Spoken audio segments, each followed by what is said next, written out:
then the money that I'm saving is not earning that much because of too much conservatism on my part. Pagka sinabing plano, hindi lahat ng plano ay nasusunod. Nagkakaroon ng variation, pero dapat magkaroon ka ng talagang plano na written.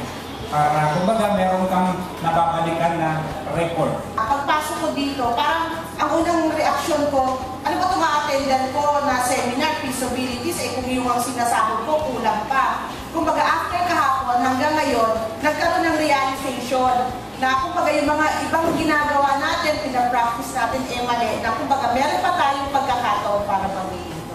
After 1.5 days, medyo naging financially literate na kami.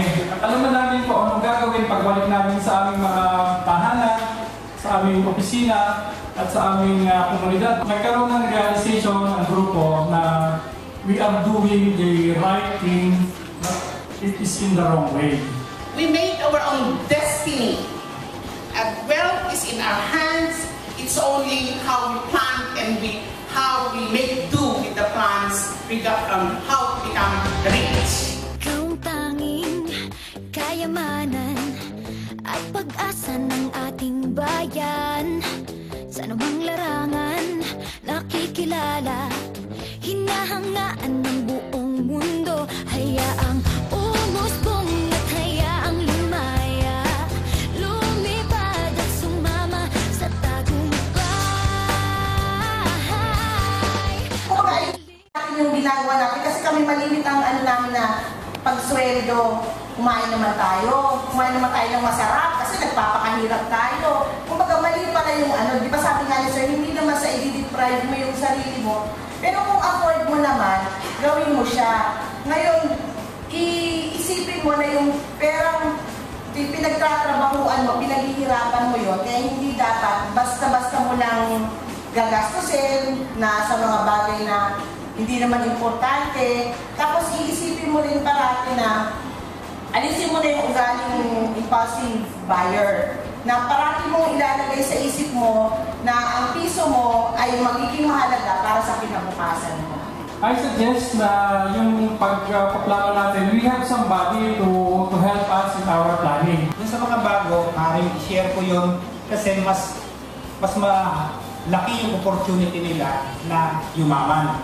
Yung aasahan lang nila, yung nakukuha nilang retirement fund, kundi yung sa sarili nilang sweldo, maaaring i-share mo sa kanila yung natutunan ko ito, katulad ng pag-info ng 33 pesos or 1,000 pesos per month. Para pag edad nila ng 55, may pagmamalaki nila sa sarili nila. Milyonaryo na ako.